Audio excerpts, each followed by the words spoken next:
Greetings everyone, my name is Sai, and Mass Effect Andromeda, the newest entry in the series of BioWare's classic role-playing game franchise. But I'm willing to bet there are a few things you don't know about it. So with that said, let's play a game.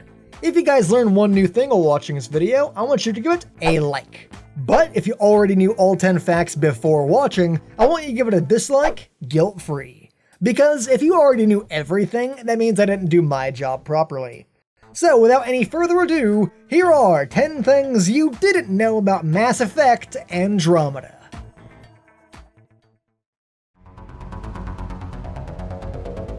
So, you probably already know about the Star Wars reference that Ryder makes during Liam's loyalty mission. And if you haven't already heard it, it's a reference to Han Solo's line from Star Wars A New Hope. Everything's under control. Just a simple weapon malfunction. How are you? What happened? Had a slight weapons malfunction, but everything's perfectly all right now. We're fine. We're all fine here now, thank you. How are you? However, there is a far more obscure Star Wars reference hiding in this game. You see, if you talk to Callum about Gil, he'll say, though he insists R2 FBA couplings are better than T7s, can you imagine? Now, he mentioned R2 couplings there, which is of course a reference to R2-D2, but he specifically said that they weren't as good as T7s, which references T701, who's a companion character in Knights of the Old Republic, which was made by who else but BioWare. So, is this a case of good-natured ribbing, or is BioWare tacitly admitting that they write better characters than George Lucas did? Not that that would be hard, of course, but still, a girly locker room slap fight between the two of them might not be that far off. So, during the Journey to Meridian questline, you can find a side room sealed off by one of those remnant puzzles, and if you solve it, you'll be led into a small room with a Nug from Dragon Age frozen inside the crystal. Of course, this isn't the first time that the Dragon Age and Mass Effect universes have crossed over. In Halamshirol, you can find a Krogan head mounted on the wall, and elsewhere in Andromeda, you can find a comet called Jar of Bees in the Sajor system, which references the Jar of Bees item from Inquisition.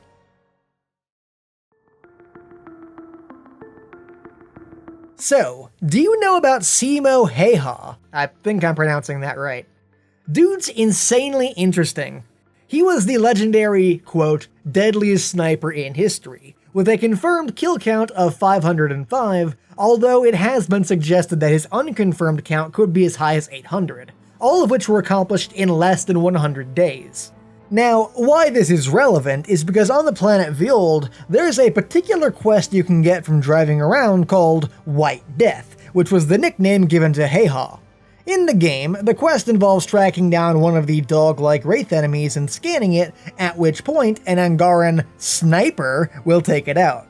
So there you go, history lesson and Easter egg all wrapped into one. What more could you want?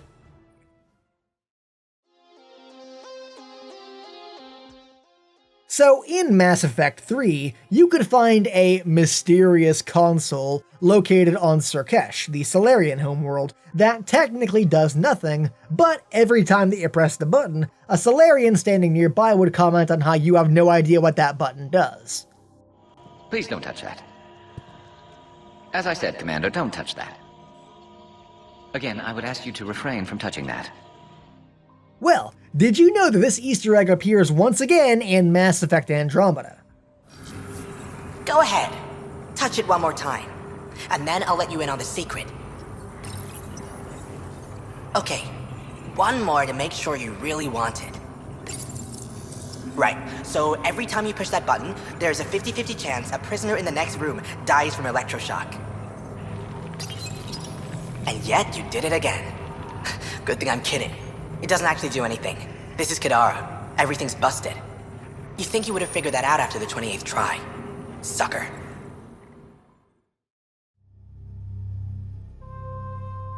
So, some ways into the game, you'll get an email from Professor Herrick on the Nexus asking you if you could look after a Pajak for research purposes. It's apparently part of a study about how various species adapt to shipboard life, and they want you to let it live on the Tempest for a while. But what's interesting here is this footnote at the bottom. Quote, his routine is very simple. No food after 23:59 military time, no baths or showers, and please limit his exposure to solar radiation. In other words, no food after midnight, no water, and no sunlight, which are, of course, the famous instructions given to take care of Gizmo in the movie Gremlins. Apparently someone at BioWare is a fan.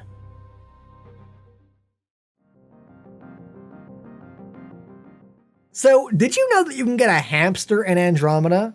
A ways into the game, if you go down into the kitchen, you can find some crumbs on the counter, which will result in you getting a task to track it down.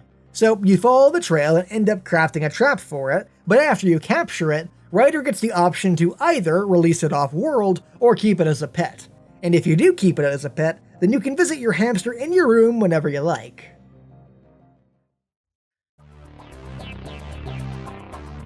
So, funnily enough, I'm not even 100% sure if this one is an Easter egg or not, or rather, if it's actually intentional or not. So, on the planet Eladin, you can find a bunch of remnant buildings, and when you look up, the towers look suspiciously close to the famous movie poster for The Dark Knight Rises. Now, you could very much make an argument for that not being the case, but I don't know. It seems a bit too right to not be intentional, but even if it is a coincidence, it's a damn cool one. Okay, so as much as I'm not a huge fan of Andromeda's writing, even I have to admit this next bit is pretty clever. So one of the terminal entries you can find on Eladin is titled Notice, Social Interactions, that talks about a porno between a Krogan male and a human female, and mentions that the girl's father is called Vega Bull Jr. This is, of course, a reference to James Vega from Mass Effect 3 and Iron Bull from Dragon Age Inquisition, both of whom share the same voice actor, Freddie Prinze Jr., and both of whom are gay, implying that this is their son.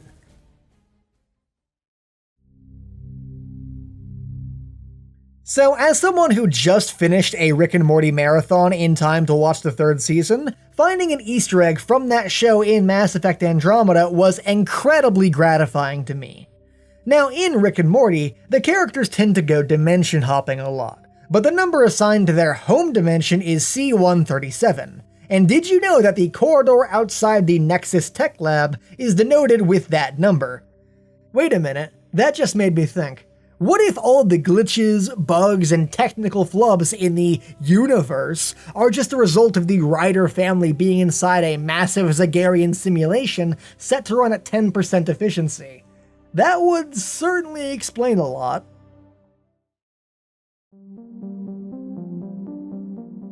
So, as anyone who's watched any of my other 10 Things You Didn't Know videos knows, I love to occasionally cap things off with a bit of good old-fashioned theory crafting, which technically isn't 100% for sure a thing, so if that bothers you, then, here.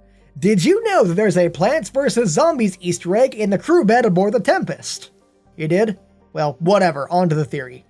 So, first proposed by Dr. Pills Redux on Reddit, the theory says that Vetra's father could potentially be Saren Arturius from Mass Effect 1, the Spectre being controlled by the Reapers. And here's the evidence he provides to support that claim. Firstly, throughout Andromeda, Vetra talks about how her father was special ops, he was hardly around, and just disappeared one day out of the blue. Secondly, the only explanation she has about why that happened is because he got involved with some, quote, shady types, and that her mother divorced him because, quote, he did something horrible. Thirdly, her mother was a very high-ranking Turian in the military command, which would give her a reason to have met Saren. Now, all of this could be pure coincidence, but it is interesting to note that also, long story short, the timelines here do seem to match up with both the age of Vetra and her sister Sid, and where there are blank spots in Saren's history according to the lore. And he goes on to list a bunch of other things that could potentially be connections, but for me, the most damning evidence of all is the writers. The writers for Mass Effect Andromeda just love introducing family and friends of people who were important in the original Mass Effect series, to the point, actually, that even Ryder's father was a part of N7.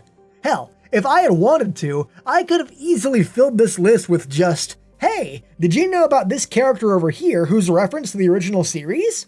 So it would not at all be surprising to me if, in a future game, we got a reveal that Saren was secretly Vetra's father. Or maybe I'm wrong, in which case, woo! Plants vs. Zombies mech, woo! Hey everyone, thank you so much for watching. Remember to leave a like if you learned something new, and of course, dislike if you already knew everything before watching, because if that was the case, then I didn't do my job properly. If you want something else to watch, I have a 10 things you didn't know about the original Mass Effect series linked below, or I have a video analyzing the real problem with Andromeda's conversation system and explaining why it's not the animations, or a video about how Andromeda's lazy writing made aliens boring. What can I say? I really like Mass Effect videos.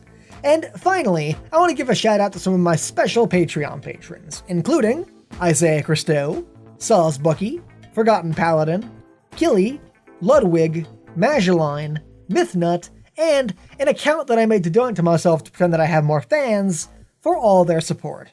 Thank you all for watching, and I'll see you guys next time. Later.